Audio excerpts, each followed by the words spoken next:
The Institute of World Affairs at the University of Wisconsin-Milwaukee presents International Focus, a weekly discussion of the people and events behind today's global headlines. Support provided by Milwaukee Public Television and the UWM Center for International Education.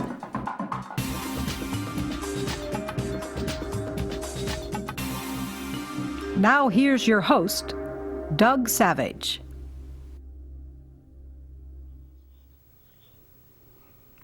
Welcome to International Focus.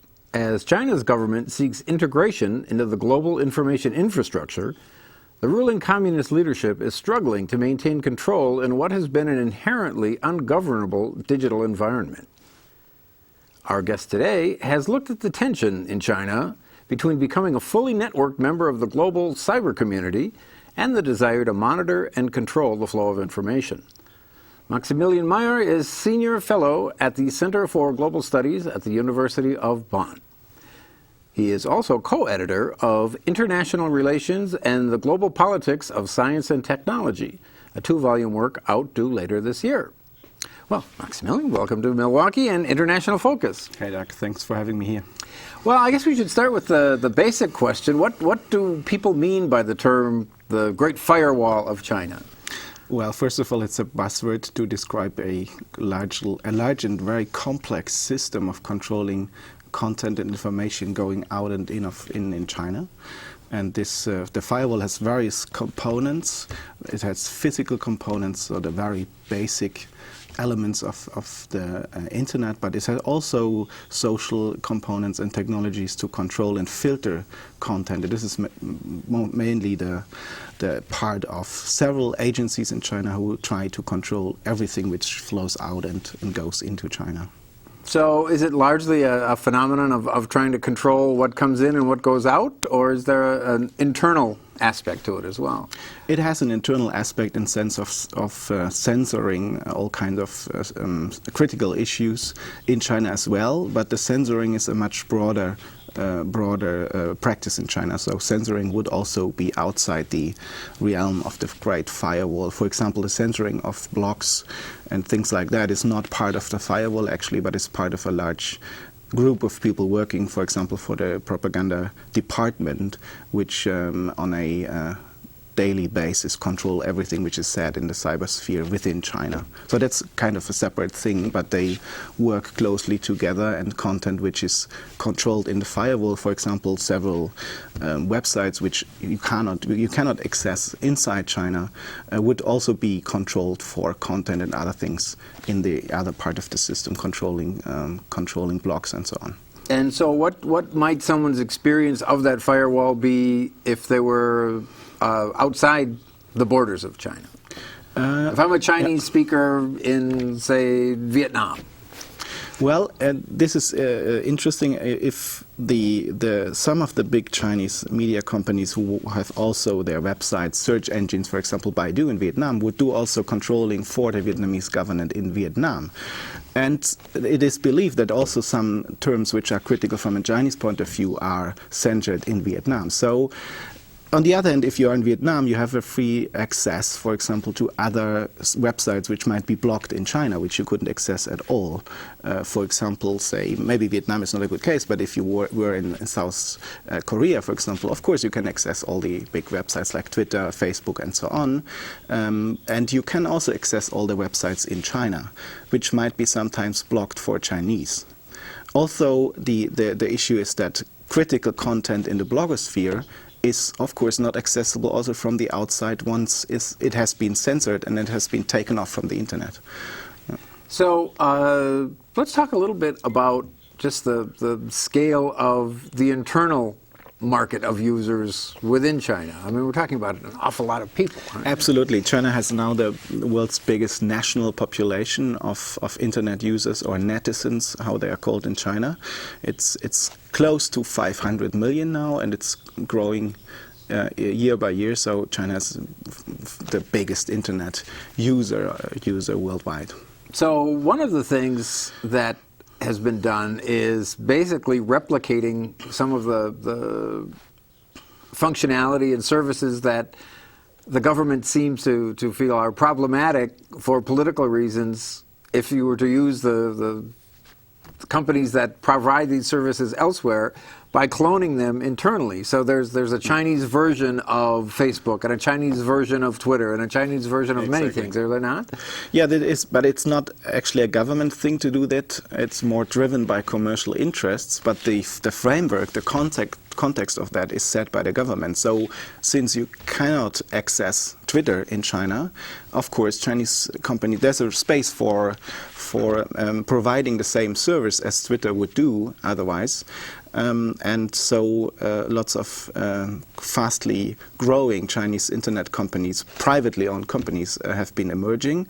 Another case is, for example, the search engines. Google used to be the dominant search engine in China as well until 2010, and after then there was a struggle going on between the company and the Chinese government in terms of what would Google be willing to censor, and Google finally said, well, we are not willing to censor basically anything, so they had to, they basically didn't get recertificated their allowance for being a search engine. So the search engine market in China as well drifted towards Chinese providers, namely, for example, Baidu, which is now the biggest search engine. Yeah. So that's an interesting aspect of this. To what extent are the lack of foreign companies providing these services a political decision, and the inability, in the case of Google, to have them agree to the terms, and what is just protectionism? We'd rather foster our local entrepreneurs. Well, it has certainly some aspects of this. Also, many experts, Chinese experts, believe, for example, in the case of Google, that it was a bad idea to have Google leaving the market, because Google put lots of pressure on Chinese contenders for being more innovative, for providing different services and so on. So you will find diverse voices inside China regarding whether this is really protectionism or it's much more about really controlling the content.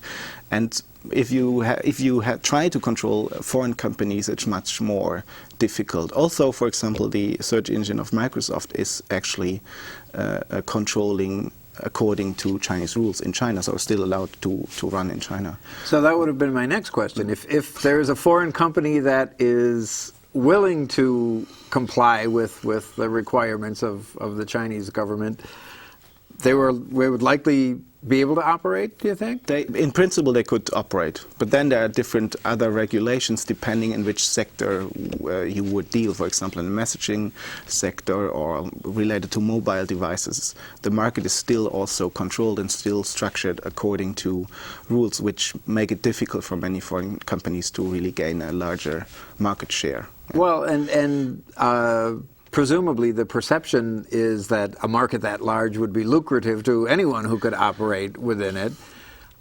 So is the sort of public relations downside of being perceived as complying with what in the West would be considered onerous restrictions enough to counterbalance that? I mean, if I'm making strategic plans for my IT company, I have to balance those two things, don't I? I mean, say, well, yes, if we just agree to play by the rules in China, we could make a lot of money, but the downside is, as we saw with Google. I mean, wasn't that part of the story? Yeah, absolutely. But Google is in a way extraordinary in this case that they made the decision to leave China. And if you compare different markets, let's say Saudi Arabia, Iran, Iraq, but many other countries, even India, Brazil, and so on, you have to make this decision all the time. So government would provide you with a certain list of issues or items which might be quite different depending on which country you are, but still you anyway have to do the same business in controlling and censoring part of the content. So technically it's not that different depending on in which country you want to act in the market, right? So for the Chinese user, I mean, the interplay between the government who is trying to control access to content and the user who would like as much freedom as possible has been described as sort of a cat and mouse game. I mean, I would assume there are efforts on the part of Chinese users to circumvent some of these restrictions, aren't there? And how does that work? Yeah, absolutely. I mean, there's lots of people trying to circumvent the firewall. Maybe the most important instrument you can use would be a VPN server or VPN client software, which makes... And what is that for users who don't know? It makes possible basically that your computer hides the IP you are using, and also the connection between your IP and the server and the computer you try to access outside of the firewall is somehow remains hidden and is not blocked or mirrored or anyhow controlled by the firewall. Also, in the recent year, actually, the firewall has been reconstructed in a sense that it can attack certain VPNs. So it's now becoming more difficult to use this software. So you have more a fight going on between the companies providing the software and the people working for the Great Firewall to find a way around or not. But you mentioned the cat and mouse metaphor. Actually, I think the metaphor is a bit overblown in the sense that the number of people in China which really try systematically to circumvent the Great Firewall is much smaller than we think. So we might talk about maybe of 10 or 15 or maybe in maximum 20% of all internet users. The rest of those Chinese are not really trying to circumvent the firewall. So they might complain about restrictions in content and they might think they are controlled and manipulated, and they're quite aware of this, some of them, but it doesn't make them automatically try to really go over the firewall. So not all the mice are trying to evade the cat necessarily. Exactly. And I mean, there's also lots of people who think that to have the firewall is actually a good thing, and the whole propaganda apparatus is trying to make exactly this point, that we need this firewall in place because we have different ideas coming from abroad and different also attempts to influence Chinese people based on other interests which are anti-Chinese or whatever. So, and many people buy into this propaganda and believe this, and so in the sense, well, it's cat and mouse idea. There are some people doing this, but it's maybe not a appropriate metaphor. It's for our own good. For all the netizens, yeah. Right. Yeah. No, also, I mean, on the other hand, for example, just in the recent weeks, the father of the Great Firewall, Fang Bingxin, who is regarded as the great engineer and the inventor actually of the initial phases of the firewall, retired from his post, and he got a lot of really aggressive feedback, and it was actually the same when he started his Sina Weibo account, and thousands of people were really attacking him. So many people are really angry about the fact that there is a firewall. Well, we've got just about a minute before our break, but to what extent does even the internal social media environment have the potential to really be a significant change within Chinese society? I mean, that was really not a capability that, all those millions of Chinese had before this, is it?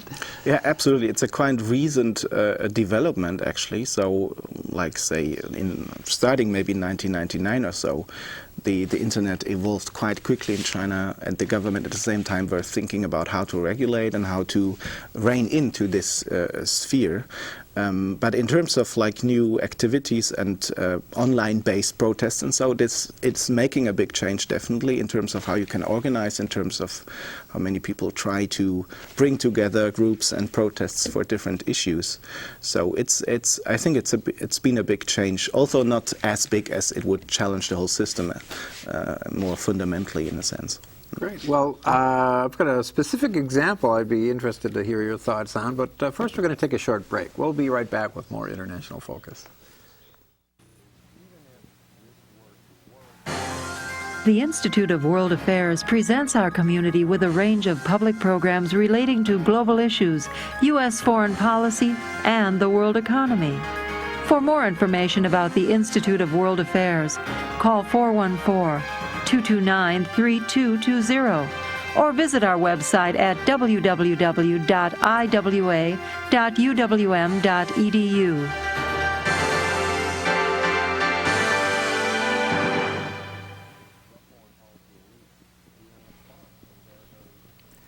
Welcome back to International Focus. We're talking about China's Great Firewall with Maximilian Mayer. So, before the break, we were talking a little bit about sort of the social effects, and I read about an interesting case in which there was a train crash in which several people died, and the minister involved with transport had fallen out with the central government, and so for some period of time the criticism of him was allowed to go forward unabated.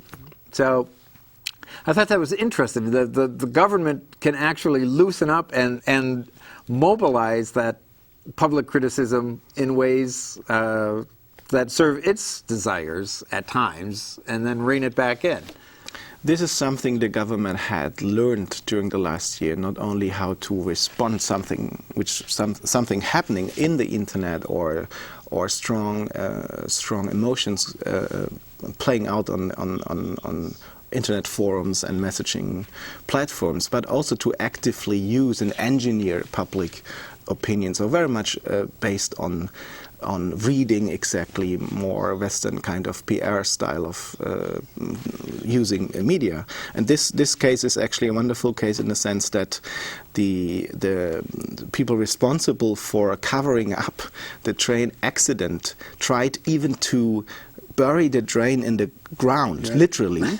And of course it was impossible to hide this information, as many people were taking photographs and making videos and posting. So in this sense the social media pressure was so big and was just impossible, and it was ridiculous for the central level government what happened there, because how can you be so naive to think you can still bury a whole train under the ground just to hide what has been happening there.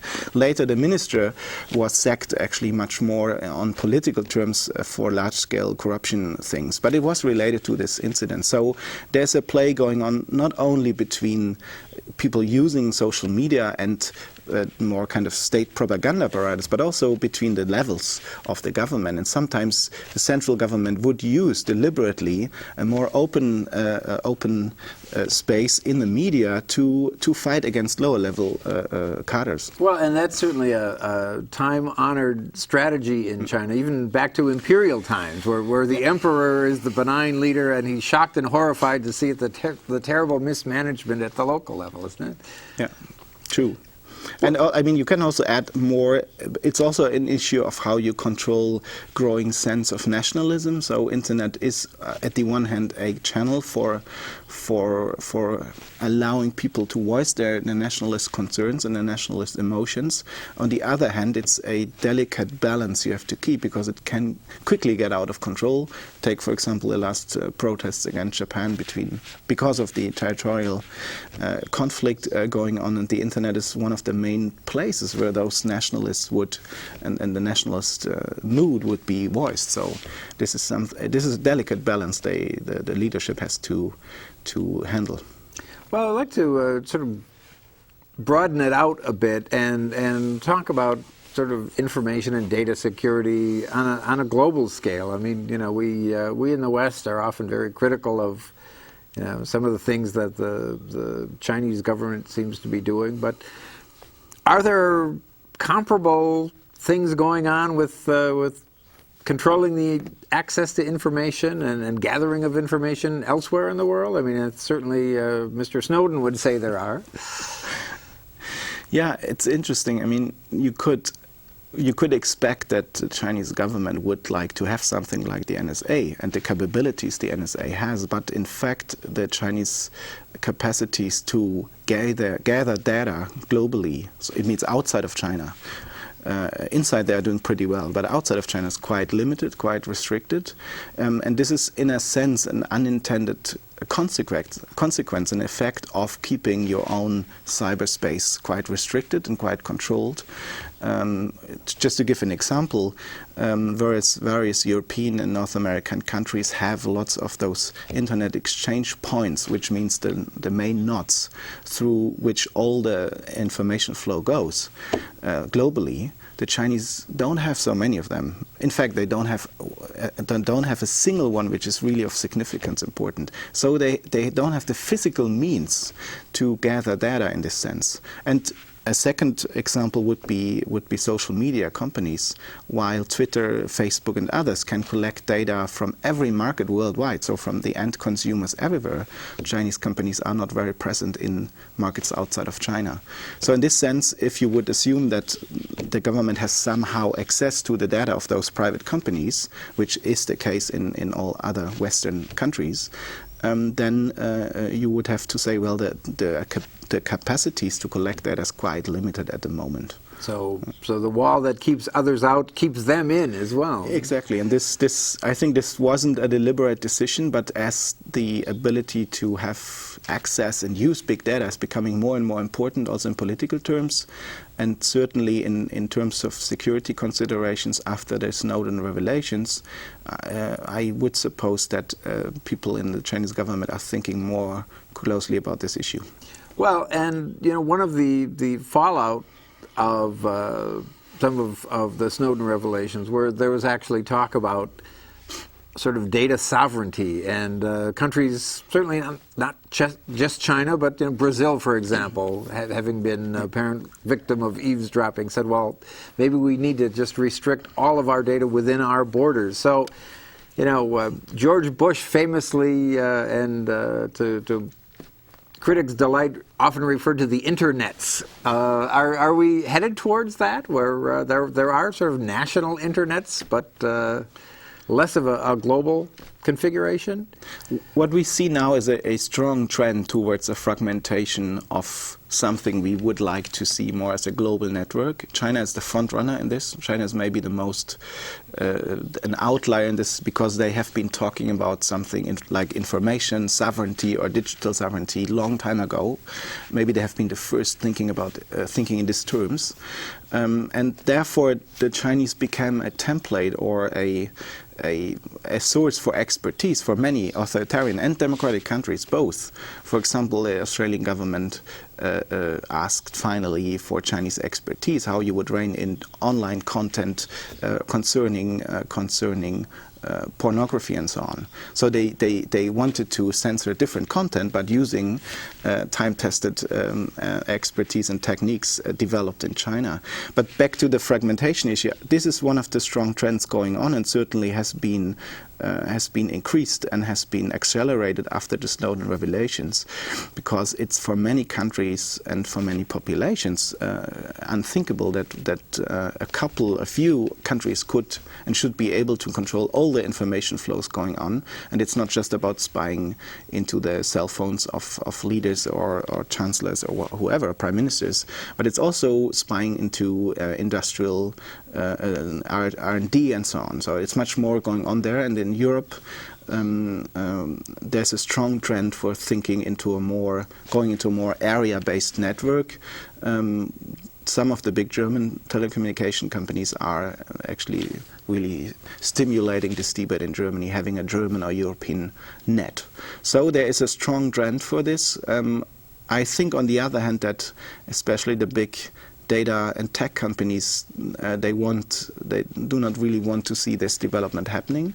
So there's a lot of lobbying going on in the other direction. And if you take it more in political terms, I think it would be thinking in a cosmopolitan mode, it would be really important to have an open internet for keeping up our democratic systems, because, as we can see in the Chinese case, the more you restrict traffic and information flow in your system, the more this very technologies in place will allow you for also controlling what's going on inside the network.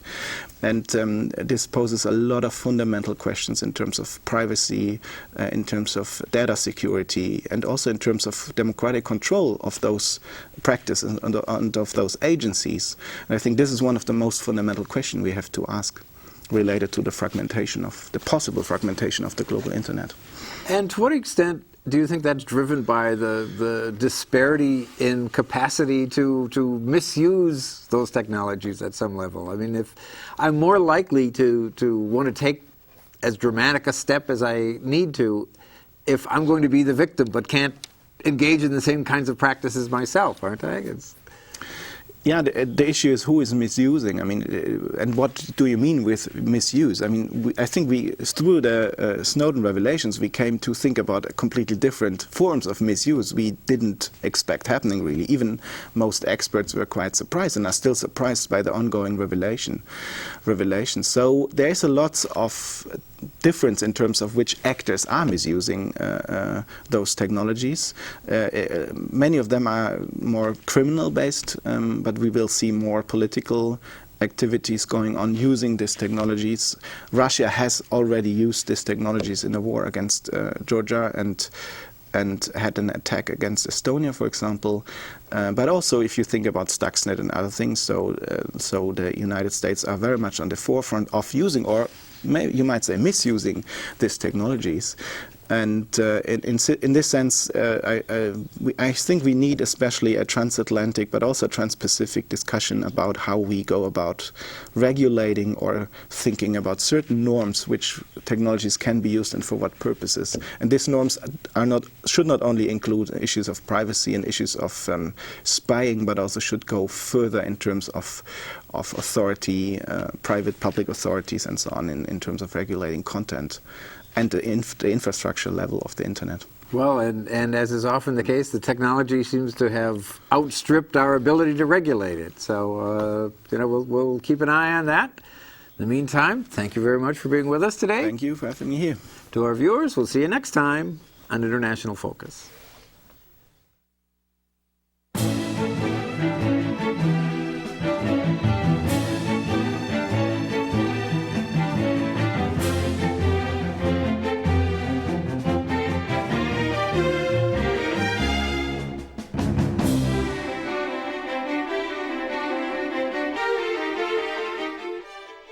For information about the Institute of World Affairs and its many programs, or to become a member of the Institute, call 414-229-3220 or visit us at our website,